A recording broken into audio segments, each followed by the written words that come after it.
ओम गुरुर्ब्रह्मा गुरुर्विष्णु गुरुर्देवो महेश्वर गुरुर्साक्षात् परं ब्रह्म तस्मै श्री गुरवे नमः। ध्यानमूलं गुरुमूर्ति पूजामूलं गुरुपदं ज्ञानमूलं गुरुवाक्य मोक्षमूलं गुरुकृपा। ओम नमो भगवते वासुदेवाय। श्री हरि संक्षिप्त महाभारत प्रथम खंड आदि पर्व। अभी तक हमने जाना अर्जुन द्रौपदी को स्वयंवर में जीत लेते हैं और विभिन्न राजाओं के साथ युद्ध करते हैं। भिक्षा के रूप में जब माता के सामने द्रौपदी को प्रस्तुत किया जाता है तब वे उन्हें पांचों पांडवों में बांटने की अनुमति देती हैं। आज हम जानेंगे धृष्टद्युम्न और द्रौपदी की बातचीत, पांडवों की परीक्षा और परिचय। वैशंपायन जी कहते हैं, जन्मेजय धृष्टद्युम्न पांडवों के इतना निकट बैठा हुआ था कि वह उनकी बातें तो सुन ही रहा था, द्रौपदी को भी देख रहा था। उसके कर्मचारी भी उसके साथ ही थे। वहां की सब बात देख सुनकर वह अपने पिता द्रुपद के पास पहुंचा। द्रुपद उसमें कुछ चिंतित हो रहे थे।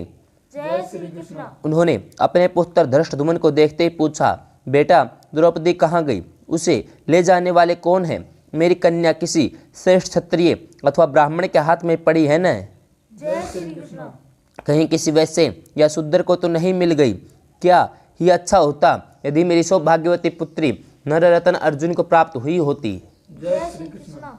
धृष्टद्युम्न ने कहा, पिताजी, जिस कृष्ण मृगचारी परम सुंदर नवयुवक ने लक्ष्य वेद किया था वह बड़ा ही फुर्तीला और वीर है, इसमें संदेह नहीं। जिस समय वह बहन द्रौपदी को साथ लेकर ब्राह्मणों और राजाओं के बीच में से निकला उस समय उसके मुख पर किसी प्रकार के संकोच का भाव नहीं था। उसकी ढिठाई देखकर राजा लोग क्रोध से झल भुन उठे, उन पर आक्रमण कर बैठे। उसके साथी पुरुष ने देखते ही देखते एक विशाल वृक्ष उखाड़ लिया, उसे राजाओं का संहार प्रारंभ कर दिया। कोई राजा उनका बाल तक बाका नहीं कर सका। वे दोनों मेरी बहन को लेकर नगर के बाहर कुम्हार के घर गए। वहां एक अग्नि के समान तेजस्विनी स्त्री बैठी हुई थी। अवश्य ही वह उनकी माता होगी। उसके पास और भी 3 परम सुंदर नवयुवक बैठे हुए थे। उन्होंने अपनी माता के चरणों में प्रणाम करके द्रौपदी को प्रणाम करने की आज्ञा दी। अपनी माता के पास उसे रख सभी भाई भिक्षा मांगने चले गए। भिक्षा लेकर लौटने पर द्रौपदी ने माता की आज्ञा अनुसार देवता ब्राह्मण आदि को दान दिया। उन लोगों को परोसा और स्वयं खाया। द्रौपदी उनके पैरों की ओर सोई। सभी लोग कुश और मृग चरम बिछाकर धरती पर सो रहे थे। सोते समय वे लोग आपस में जो बातचीत कर रहे थे वह ब्राह्मणों, वैश्यों या शूद्रों जैसी नहीं थी। वह सीधे युद्ध से संबंध रखती थी। वैसी बात कुलीन क्षत्रिय ही किया करते हैं। मुझे तो ऐसा मालूम होता है कि हमारी आशा पूर्ण हुई। अग्निदास से बचे पांडवों ने ही मेरी बहन को प्राप्त किया है। धृष्टद्युम्न की बात से राजा द्रौपदी को बड़ी प्रसन्नता हुई। उन्होंने तुरंत उनका परिचय प्राप्त करने के लिए अपने पुरोहित को भेजा। पुरोहित ने पांडवों के पास जाकर कहा, आप लोग चिरंजीवी हो। पांचाल राज महात्मा द्रौपद ने आशीर्वाद पूर्वक आप लोगों का परिचय जानना चाहा है। वीर युवकों, महाराज द्रौपदी के मन में यह चिरकालीन अभिलाषा थी कि विशाल बाहु नररत्न अर्जुन ही मेरी पुत्री का पाणी ग्रहण करें। उन्होंने मेरे द्वारा यह संदेश भेजा है कि यदि भगवत कृपा से मेरी लालसा पूर्ण हुई हो तो बड़े आनंद की बात है। इस संबंध में मेरा यश, पुण्य और हित होगा। धृष्ट की आज्ञा से भीमसेन ने पुरोहित का आदर सत्कार किया। वे आनंद से बैठ गए और पूजा स्वीकार की। युधिष्ठिर ने कहा, भगवान, राजा द्रौपद ने स्वयंवर करके अपनी पुत्री का विवाह करने का निश्चय किया था। यह क्षत्रिय धर्म के अनुकूल ही है। स्वयंवर करने का उद्देश्य किसी व्यक्ति के साथ विवाह करना तो नहीं था। इस वीर ने उसके नियमों का पालन करते हुए भरी सभा में उनकी पुत्री को प्राप्त किया है। अब राजा द्रौपद को पछताने की कोई आवश्यकता नहीं है। इसके द्वारा उनके चिरकालीन अभिलाषा तो पूर्ण हो सकती है। जिसमें धर्मराज युधिष्ठिर इस प्रकार कह रहे थे, उसी समय राजा द्रौपदी के दरबार में दूसरा मनुष्य वहां आया। जय श्री कृष्ण। उसने धर्मराज युधिष्ठिर से कहा कि महाराज, द्रौपदी ने आप लोगों के लिए भोजन के लिए रसोई तैयार करा ली है। आप लोग नित्य क्रम से निर्वत होकर राजकुमारी कृष्णा के साथ वहां चलिए। जय श्री कृष्ण। सुंदर घोड़ों से जुते रथ आप लोगों के लिए खड़े हैं। धर्मराज युधिष्ठिर ने माता कुंती और द्रौपदी को एक रथ में बैठाया। पांचों भाई 5 विशाल रथों में बैठकर राजभवन के लिए रवाना हुए। जय श्री कृष्ण। राजा द्रौपदी ने पांडवों की प्रवृत्ति की परीक्षा लेने के लिए राजमहल को अनेक वस्तुओं से सजा दिया। फल, फूल, आसन, गाय, रस्सियाँ, बीज, कृषि उपयोगी वस्तुएं एक ओर सजाई गई थी। दूसरी कक्षा में शिल्पकला के काम आने वाले औजार रखे गए थे। तरह तरह के खिलौने एक ओर, दूसरी ओर ढाल, तलवार, घोड़े, रथ, कवच, धनुष, बाण, शक्ति, रिष्टि, भुषुंडी और युद्ध की सामग्रियाँ शोभायमान थी। जय श्री कृष्ण। उत्तम उत्तम वस्त्र, आभूषण अन्य कक्षा में शोभा पा रहे थे।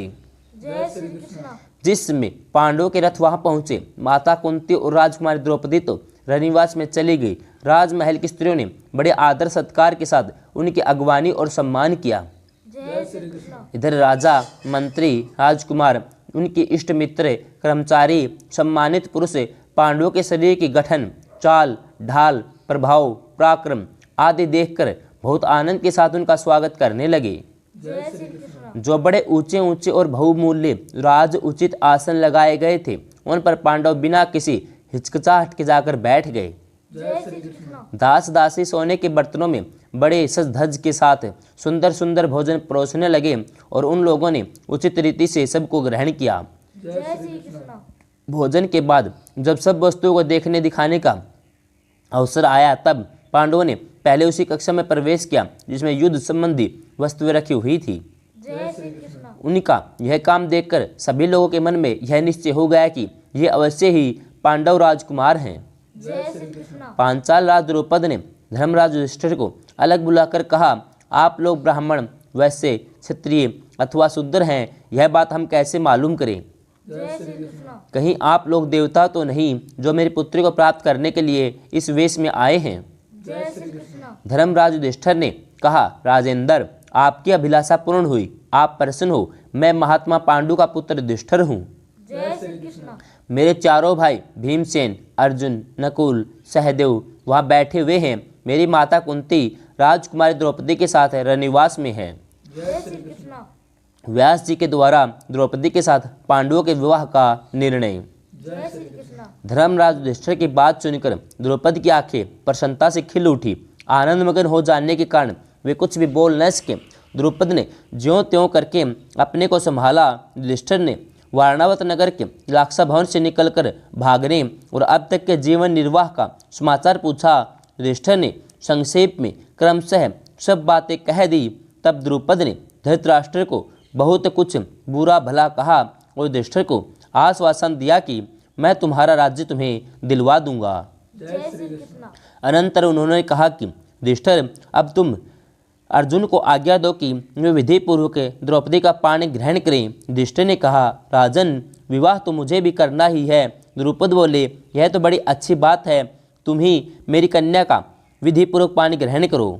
जय श्री कृष्ण। युधिष्ठिर ने कहा, राजन, आपकी राजकुमारी हम सबकी पटरानी होगी। हमारी माता ऐसी ही आज्ञा दे चुकी है, इसलिए आप आज्ञा दीजिए कि हम सभी क्रमशः उसका पाणी ग्रहण करें।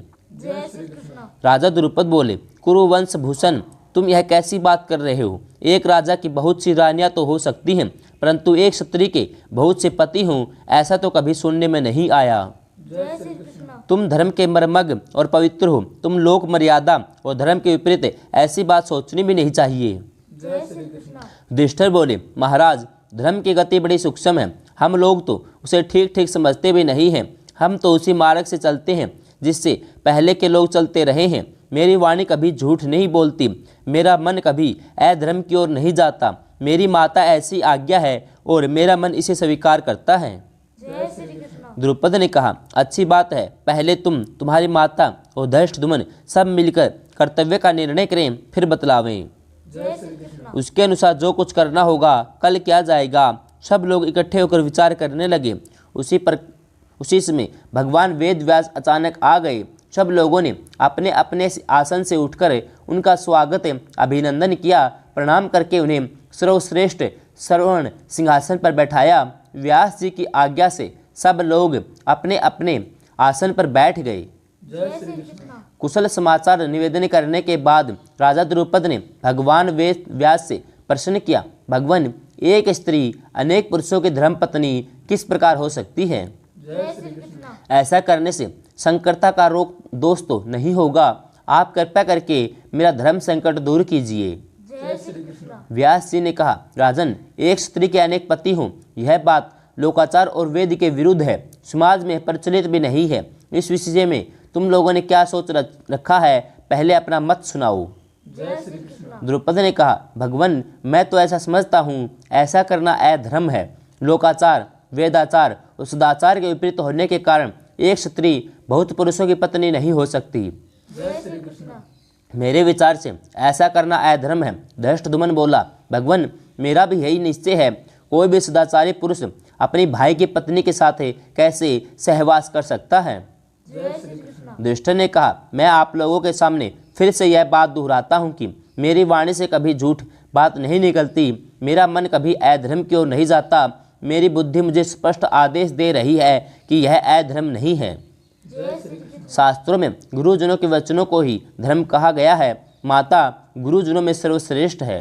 जय श्री कृष्ण। माता ने हमें यही आज्ञा दी है कि तुम लोग भिक्षा की तरह इसका मिलजुल कर उपभोग करो।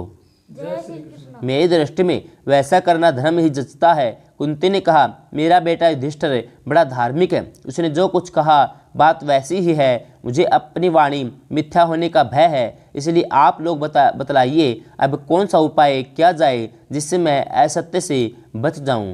जय श्री कृष्ण। व्यास जी ने कहा, कल्याणी, इसमें संदेह नहीं कि असत्य तुम्हारी रक्षा हो जाएगी। द्रुपद, राजा युधिष्ठिर ने जो कुछ कहा वह धर्म के प्रतिकूल नहीं, अनुकूल ही है, परंतु इस बात का रहस्य मैं सभी के सामने नहीं बतला सकता, इसलिए तुम मेरे साथ एकांत में चलो। ऐसा कहकर व्यास जी उठ गए और राजा द्रुपद का हाथ पकड़कर एकांत में ले गए।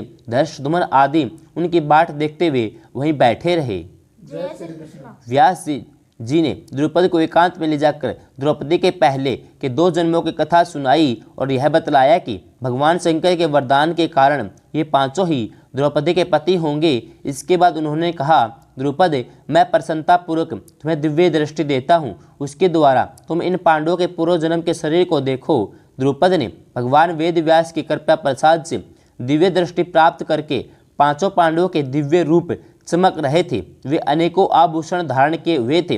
विशाल वक्ष स्थल पर दिव्य वस्त्र हैं। ऐसा जान पड़ता है मानो स्वयं भगवान शिव, आदित्य अथवा वसु विराजमान हो रहे हैं।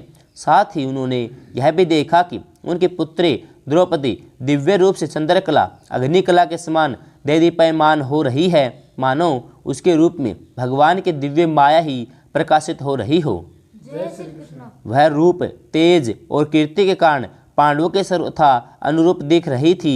यह झांकी देखकर द्रुपद को बड़ी प्रसन्नता हुई। आश्चर्यचकित होकर उन्होंने वेद व्यास जी के चरण पकड़ लिए, बोल उठे, धन्य है, धन्य है, आपकी कृपा से ऐसा अनुभव होना कुछ विचित्र नहीं है। जय श्री कृष्ण। राजा द्रुपद ने आगे कहा, भगवान, मैंने आपके मुख से जब तक अपनी कन्या के पूर्व जन्म की कथा नहीं सुनी थी, यह विचित्र दृश्य नहीं देखा था, तभी तक मैं युधिष्ठिर की बात का विरोध कर रहा था, परंतु विधाता का ऐसा ही विधान है, तब उसे कौन टाल सकता है। आप जैसी आज्ञा है वैसा ही किया जाए।